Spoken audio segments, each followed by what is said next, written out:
Hello dear students, H B online classes स्वागत है। छत्तीसगढ़ राज्य ओपन स्कूल का कक्षा 12वीं का इतिहास का क्वेश्चन पेपर सॉल्व करने जा रहे हैं दोस्तों। पिछले 3-4 वर्षों के 2018, 19, 20 और 21 लगभग 4 साल के रिकॉर्ड से इस क्वेश्चन पेपर को सॉल्व किया गया है दोस्तों, है ना, जिसको एक PDF फाइल के रूप में डाउनलोड करके आपके सामने वीडियो बनाया गया है। बहुत ही महत्वपूर्ण वीडियो साबित होगा आपके लिए, क्योंकि इसका 2 भाग होगा, पार्ट 1 और पार्ट 2। तो दोनों भाग को जरूर देखना है। ये पार्ट 1 है, इसके जस्ट बाद आपको पार्ट 2 देखने को मिलेगा। ये सप्लीमेंट्री और वार्षिक दोनों के लिए बहुत इंपॉर्टेंट है। चलिए आगे बढ़ते हैं क्वेश्चन की ओर। तो क्वेश्चन को मैंने सीधे PDF के रूप में लिख दिया है ना। तो आपको क्वेश्चन आंसर दोनों एक साथ मिलेंगे। इस प्रकार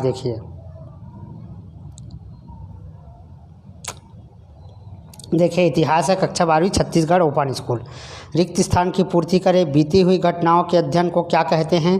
तो बीती हुई घटनाओं के अध्ययन को इतिहास कहते हैं। इसी में उत्तर भी दिया हुआ है, इसे कंफ्यूज होने की ज़रूरत नहीं है। काली मिट्टी खाली स्थान की खेती के लिए उपयोगी होती है, तो कपास के लिए। बौद्ध धर्म के संस्थापक कौन थे? गौतम बुद्ध थे। चोल शासक करिकाल ने कावेरी नदी पर बांध का निर्माण कराया। तराई का प्रथम युद्ध पृथ्वीराज चौहान और मोहम्मद के बीच लड़ा गया था। सही जोड़ी मिलान करना है, तो देखिए इसका भी मिलान कर देते हैं। पेशवा का आ जाएगा ये C, ठीक है। वित्तीय और सामान्य प्रशासन की देखभाल करना। दाबीर क्या होते थे? दाबीर जो है विदेश।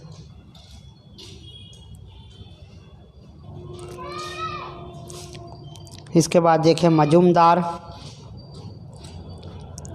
लेखा करने वाला। न्यायाधीश, न्याय करने वाला। पंडित राव, धार्मिक अनुदान संबंधी मामला करना। एक शब्द में उत्तर देना है। एक शब्द में उत्तर दीजिए। अंग्रेज़ों के अधीन होने वाला अंतिम राज्य था, तो यहाँ पर पंजाब आएगा। पहले में देख लीजिए। निर्यात के लिए दिया जाने वाला शुल्क क्या कहलाता था? सीमा शुल्क। वह समाज जिसने सती प्रथा का विरोध किया? राजा राम मोहन राय। नमक कानून तोड़ने के लिए गांधी जी ने दांडी यात्रा की शुरुआत कब की थी? वो 12 मार्च 1930 में। राष्ट्र संघ की स्थापना कब हुई?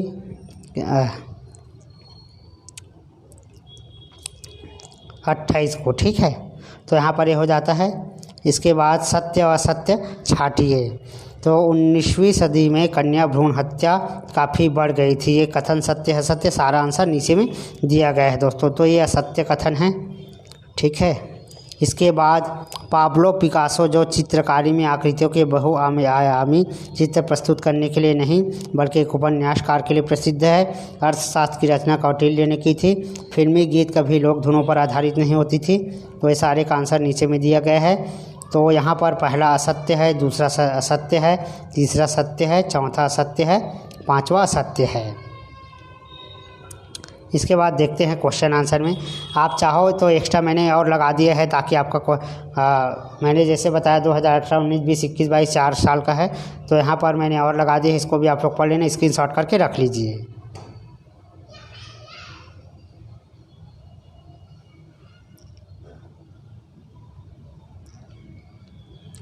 इसके बाद क्वेश्चन आंसर में आते हैं दोस्तों। तो यहाँ पर बहुत सारे क्वेश्चन आंसर आपको लग रहा होगा, लेकिन इसमें से आपको जो है कुछ ही क्वेश्चन को करने होंगे। जैसे C, 14 काल निर्धारण की उपयोगिता समझाइए। तो यहाँ पुरातत्विक के 2 नंबर का क्वेश्चन है। खुदाई में निकली हड्डी और लकड़ी के काल का सहायक होता है। इंडिका किसने लिखी?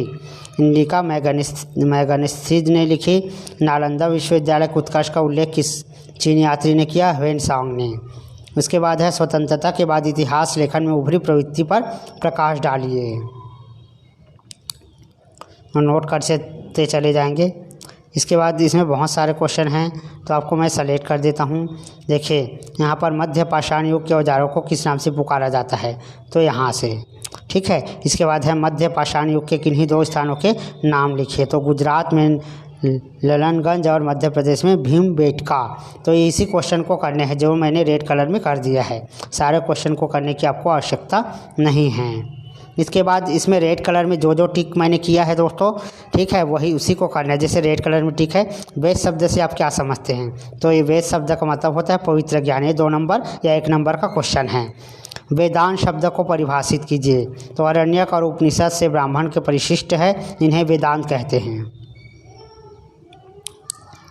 इसके बाद है उत्तर वैदिक काल में महिलाओं पर किस प्रकार के प्रतिबंध लगाए गए थे? तो इसमें बहुत सारे प्रतिबंध है जिसको आपको पढ़ना है, ठीक है। तो एक ही गोत्र के व्यक्तियों पर परस्पर विवाह संबंध नहीं होते थे। तो वो प्रथा अभी भी चली आ रही है, आपको पता है। एक ही गोत्र वाले जो है आपस में शादी नहीं करते हैं, ठीक है। और शादी के बाद महिलाएं अपने घर पति के घर में ही रहती थी। सार्वजनिक सभाओं में महिलाओं की भागीदारी पर प्रतिबंध लगा, यानी लड़कियों पर, स्त्रियों पर जो है बाहर जाने पर प्रतिबंध लग जाता था। तो ये बहुत सरल क्वेश्चन है, इसको आप कर सकते हैं। इसके बाद यहाँ पर हड़प्पा काल में प्रचलित उद्योग और शिल्पों का संक्षिप्त ब्यौरा दीजिए। तो हड़प्पा काल में जो है लोहे से बने वस्तुओं का इस्तेमाल होता था।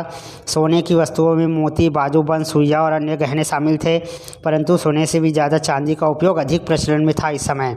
यानी कि लोग जो है चांदी से बने हुए हार का उपयोग करते थे, जेवर बनाते थे, आभूषण बनाते थे, ठीक है। और तांबे का उस समय उपयोग जो है शुरू हो चुका था, ठीक। कांसे के उपयोग के भी प्रमाण मिलते हैं। कांसे की बनी नित्यांगना की मूर्ति जो है ना, इसका पहचान है, ठीक है। तो ये सारी बातों को आपको लिखने लेना है। बस दोस्तों वीडियो थोड़ा सा ध्यान से सुनते जाइए, क्योंकि बहुत सारे क्वेश्चन आपको वीडियो सुनते सुनते उसका आंसर जो है याद होने वाला है, ठीक है। ये दावा है ना, ज़रूर आपको याद हो जाएगा। पूरा पाषाण युग के दौरान उपयोग किए जाने वाले औजारों की प्रमुख विशेषताएँ और उपयोग लिखिए। तो पूरा पाषाण में जो है हाथ की जो कुल्हाड़ी है, गंडासा है और काटने का औजार थे। ये औजार बहुत बेढंगे और भारी होते थे। पत्थर से बनाए जाने वाले जो हथियार है वो नुकीले होते थे, यानी ये पत्थर से बनाए जाते थे। आरी का सिरा दो भागों में बटा होता था, ठीक है। ऐसे थोड़ा सा वर्णन करना है आपको। जैन धर्म के सिद्धांत में त्रित्व नामक कौन से 3 तत्व है? उचित विश्वास और उचित व्यवहार। बुद्ध ने अपना पहला प्रवचन किस स्थान पर दिया? तो सारनाथ पर, ठीक है। जो रेड कलर में टिक है उसी को पढ़ रहा हूँ मैं। प्रश्न 7वां है, महायान और हीनयान में क्या अंतर है? तो महायान ने संस्कृत भाषा को अपनाया और बुद्ध की मूर्ति पूजा करनी शुरू कर दी, जबकि हीनयान अभी भी पाली भाषा में प्रचार करते हैं, ठीक। इसके बाद है अशोक ने धम्म की नीति का अनुपालन क्यों किया था? तो यहाँ ऐसा साम्राज्य था जिसमें भिन्न भिन्न सांस्कृतिक, सामाजिक और धार्मिक समूह थे।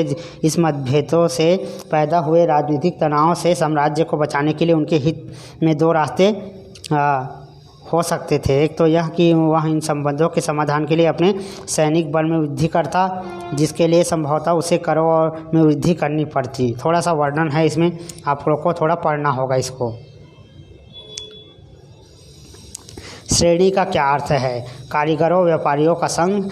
स्तूप से आप क्या समझते हैं? स्तूप बौद्धों का उपासना स्थल होता था, उसी को स्तूप बोलते थे। चैत्य तथा विहार में अंतर लिखिए। गंधार शैली की प्रमुख संरक्षक कौन थी? रेड कलर वाले को देखते जाना है। मौर्य वंश के बाद उत्तर भारत में प्रमुख राजनीतिक विकास पर प्रकाश डालो। मौर्य वंश के पतन के बाद विभिन्न भागों में क्षेत्रीय वंशों का उदय हुआ। उस समय मध्य एशिया तथा पश्चिम चीन के कई आक्रमणकारियों ने भारत पर आक्रमण भी किए थे। शुंग वंश।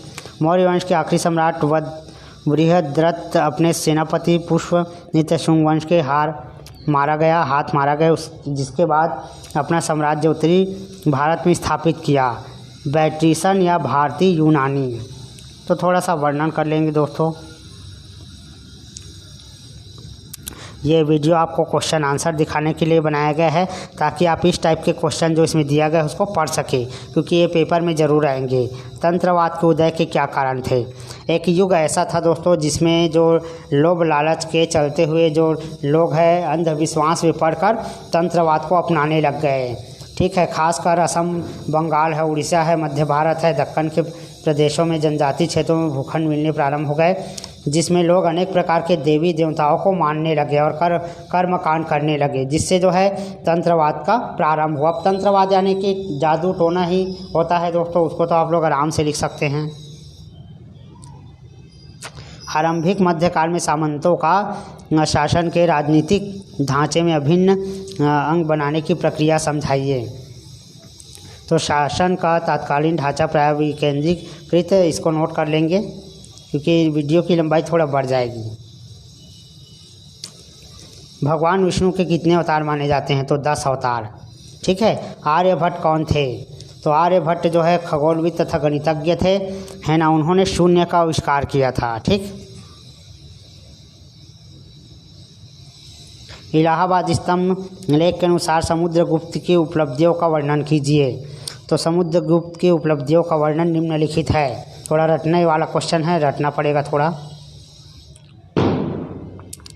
रणथंभौर का नियंत्रण क्यों आवश्यक था? तो राजपूतों की शक्ति तथा मनोबल को तोड़ने के लिए रणथंभौर का जीतना जरूरी था। उसके बाद यहाँ पर रेड कलर में टिक है, देखो। विद्रोहों को दबाने के लिए अलाउद्दीन खिलजी द्वारा किए गए 4 कार्यों का उल्लेख करें। यहाँ पर यह है, नोट कर लीजिए। उसके बाद है रेड कलर वाला प्रश्न 3, मोहम्मद बिन तुगलक द्वारा राजधानी स्थानांतरण के पीछे राजनीतिक कारण क्या था? प्रश्न 4 है, प्रतीकात्मक मुद्रा के सिद्धांत का वर्णन कीजिए। बाजार नियंत्रण रखने के लिए अलाउद्दीन खिलजी द्वारा अपनाए गए कदमों को विस्तार से समझाइए। तो थोड़ा सा पढ़ोगे दोस्तों तो थोड़ा समझ में आएगा, है ना। अलाउद्दीन खिलजी एक विशाल सेना रखना चाहता था। उसे आवश्यक वस्तुओं के मूल्य कम किए तथा निर्धारित किए। मूल्य को नियंत्रित करने के लिए अलाउद्दीन खिलजी ने विभिन्न वस्तुओं के भिन्न बाजार बनाए। अनाज भंडार, कपड़ा का बाजार अलग, घोड़े का अलग, गुलाम का बाजार अलग। यानी कि क्या किया उन्होंने, बाजार को अलग अलग कर दिया। ठीक है। और आगे थोड़ा सा और पढ़ना है आपको। शेर शाह को हराने में हुमायूं सफल क्यों हुआ? तो हुमायूं शेर शाह को हराने में सफल रहा क्योंकि उसका भाई हिंदल मिर्ज़ा, जिसने उसकी सेना के लिए सामान की आपूर्ति करनी थी, ने खुद को स्वतंत्र घोषित कर दिया। शेर शाह की 2 महत्वपूर्ण सफलताओं को लिखिए। तो नोट कर लीजिए इसको भी। अकबर ने दक्कन में मुगलों की सर्वोच्चता कैसे स्थापित की? तो दोस्तों ये क्वेश्चन को नोट करते चले जाएंगे। किन्हीं 4 विदेशी यात्रियों के नाम लिखे जिन्होंने विजयनगर साम्राज्य की भव्यता के सभा में लिखा है। भारत में 13वीं से 18वीं सदी के बीच प्रादेशिक राज्यों के विकास का उल्लेख करें। देखिए, मैंने कुछ क्वेश्चन शुरू में आपको समझाए, वैसे ही आपको क्या करना है, किसी भी क्वेश्चन को एक बार अच्छे से पढ़ना है, यानी पूरा पढ़ लेना है, रटना नहीं है। पूरा पढ़ेंगे, उसमें से जो जो आपको याद हो जाता है उसको मन ही मन थोड़ा सा 1-2 बार दोहराना है। उसके बाद वो क्वेश्चन याद हो जाएगा आपको, यानी समझना भी है। ठीक है। प्रशासन की अमर नायक पद्धति का विवरण दीजिए। नोट कर लीजिए। इसके बाद है चहलगान क्या था और इसको किसने स्थापित किया? चहलगान 40 अभिजातों का समूह था। उलेमा कौन थे? इम्पोर्टेंट क्वेश्चन है।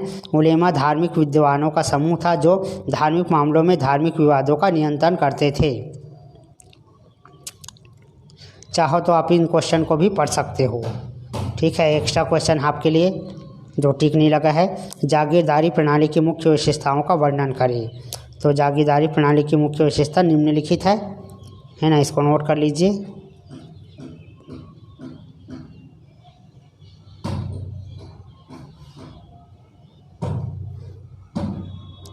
खेत बटाई और लेंग बटाई में क्या अंतर है?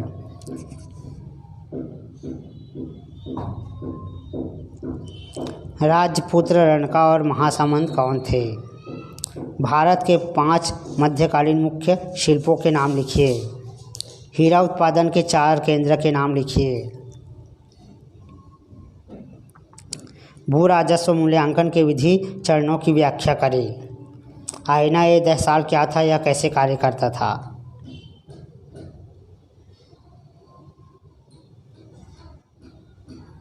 इसके बाद है हुंडी शब्द से आप क्या समझते हैं? व्यापार और वाणिज्य को इसने कैसे सरल बनाया?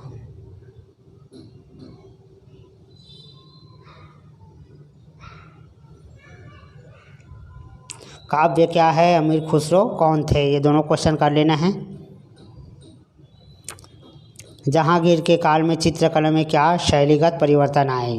आप चाहो तो अगल बगल के क्वेश्चन को भी याद कर सकते हो, साथ में एक्स्ट्रा है वो। गुरु नानक की शिक्षाओं के महत्वपूर्ण पहलुओं पर प्रकाश डालिए।